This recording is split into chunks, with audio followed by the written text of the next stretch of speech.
Hi folks, welcome to Tuesday. It's about 9:20, October 8th, Tuesday, 53 degrees. I just opened this place up. It might be a little warmer outside. It just hasn't quite worked its way in here yet. And my batteries are back to charging. Beautiful day here in the Hudson Valley. Got a little breeze thing going on here. Bright sunshine. Look at that sky. Try to keep you away from the sun here, but nice and blue. Gotta love it. Well, first things first, let's do some business. So you guys remember the contest? Had quite a few players, which is cool. We're guessing what I paid for on this bike. Let me tell you just a little bit of a story. I woke up and there's this teenage kid in the middle of the field furiously pulling on the string to this thing. I mean, he was yanking on the string like his life depended on it. And for a teenage kid, I thought he was going to fall over and he was going to drop dead on me. But he's yanking on the string and he gives it one last yank and it snaps off in his hand. And you know, I hear some profanity come from the field. And obviously it's not running and we got to push it out of this field.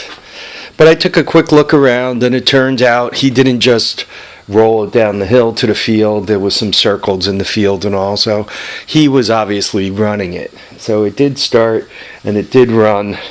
Though I did put my hand on the motor and it wasn't all that warm, but it ran to get it out to the field where it died on him. And from the way it was running, you guys saw it yesterday when I fired, or was it Sunday when I fired it up? I guess I fired it up Sunday, not yesterday. So immediately, you know, I walk up to him and he's kind of standing there all pathetic and annoyed. And I go, well, I guess this is the bike, huh? And he goes, yeah.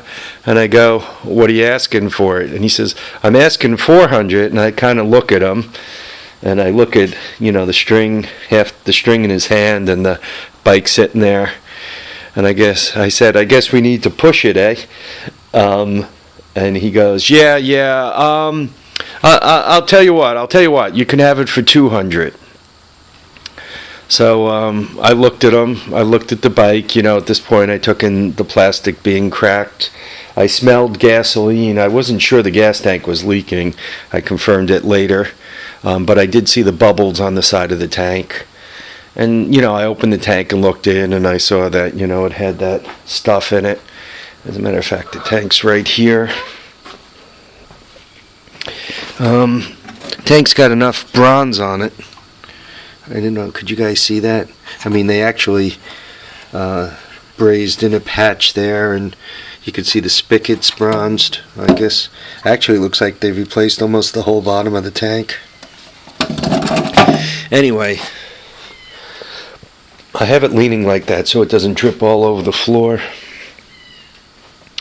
So, I go, yeah, your tank's patched up. And I go, tell you what, I'll give you 180. And he goes, okay. And as we're pushing it, he goes, could you make that 185? And I said, okay, 185. So, what did I pay for the bike? Top line, 1984 200S. He asked 400, I got it for 185. So here's all the people who played the game. Okay. What is it? KX 60 1986 350. Mr. Pendleton 225.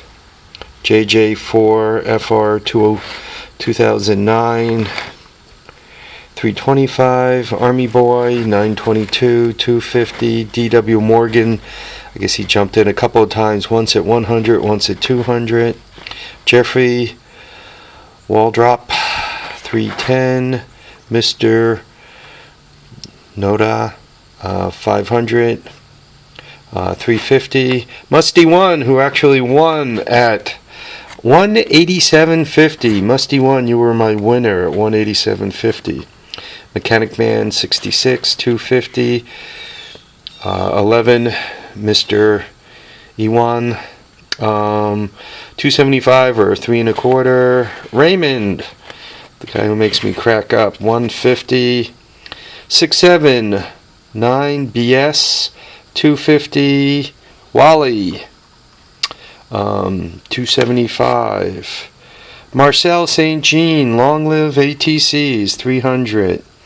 OTA, I really don't want to mess up your name, so let me just spell it. OTALUCARD.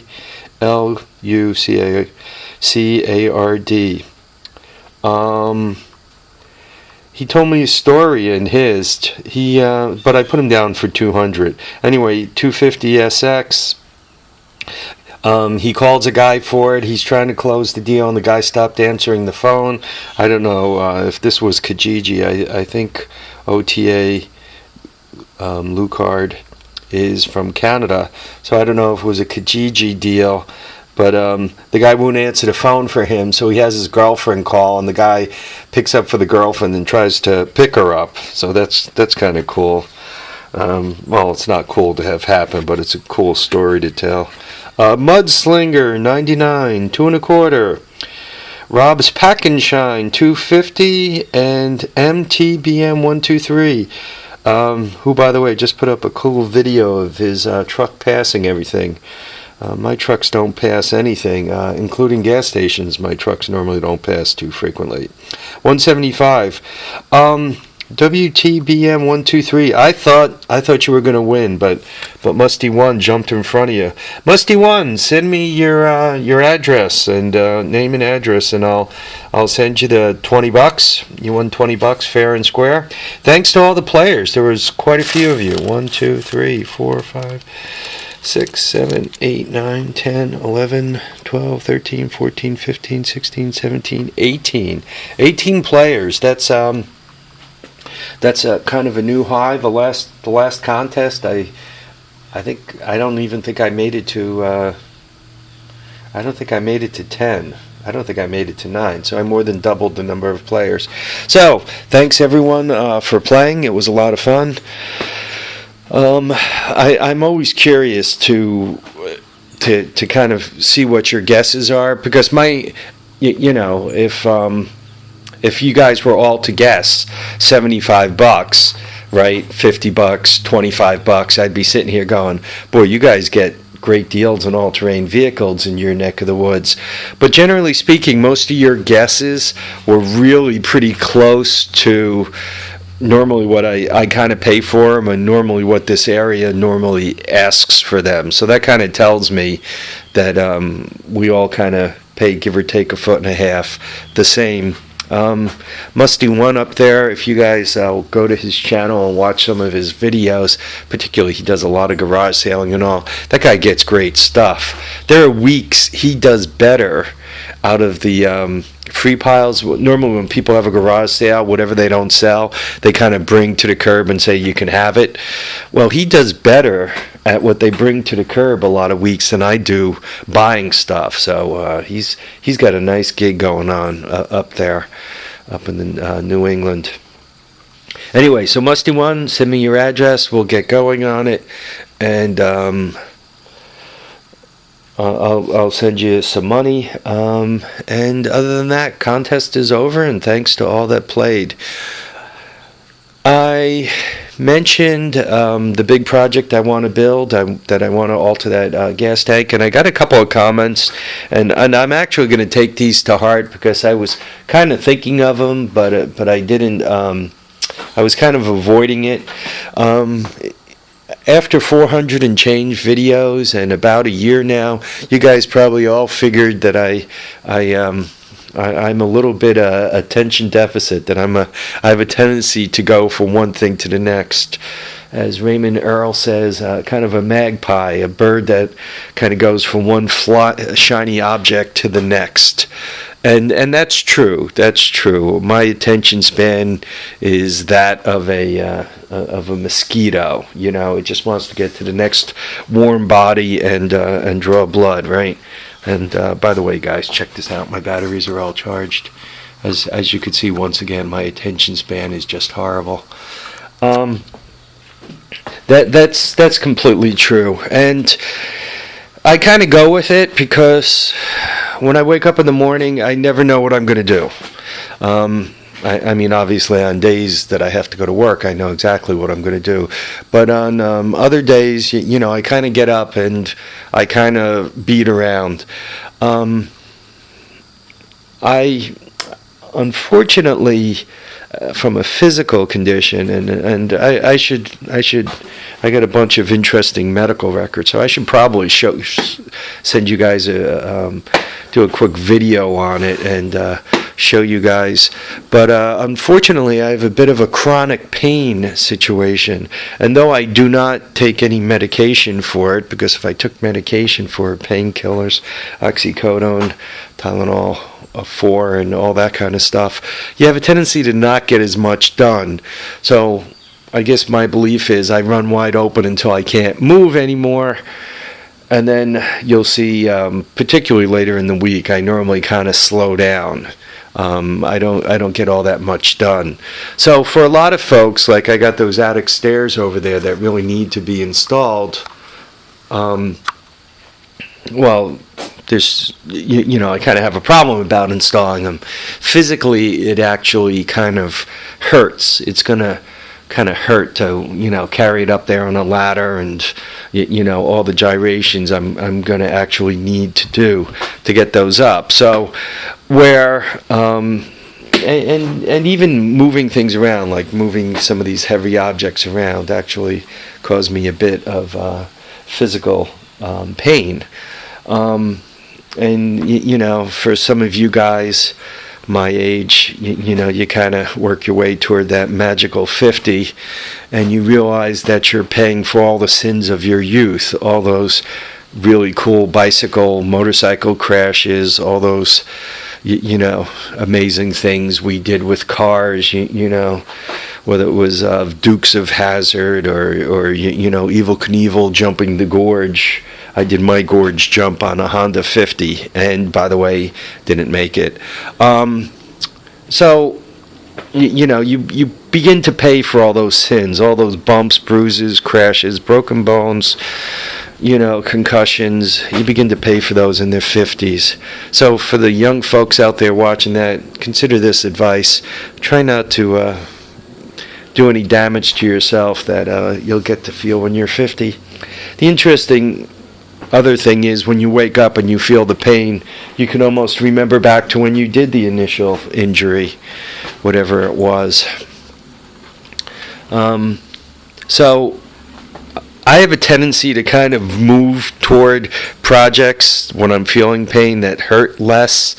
Like building this workbench, I must have been had more pain than I wanted last week, because building this workbench really didn't cause me any pain.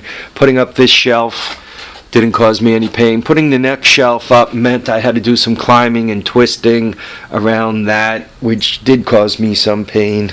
And then, the shelf over the garage door, another one where I kind of had to be on a ladder and twist around and so forth, which kind of hurts. So, you'll see some things like the workbench go very quickly, and then you'll see other things kind of slow down. And unfortunately, that's a function of how much things hurt today. But anyway, that's why I have a tendency to kind of flip things around.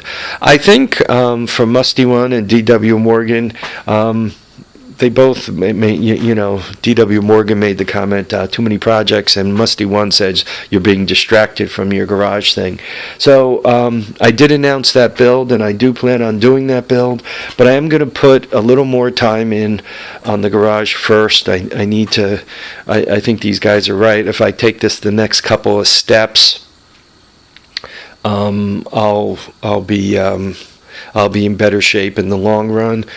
Also, D.W. Morgan wants to see that guy running, and I don't blame him. And he also wants to see the 200X. which is a couple in on the under the tarp now. I can't quite get it from here. So he wants to see that one actually run and move. And yeah, I guess I should probably put that together. That way all the pieces are in one place and they're not spread all over. Alright, so I've been talking for 15 minutes. I gotta go because YouTube loves to truncate my videos. I'll catch up with you for the next one. Folks, thanks for playing, and thanks for all my new subscribers, particularly Mr. Pelton. He's a new subscriber, and Mechanic Man 66. You're kind of new, and Rob's Pack and Shine is kind of new.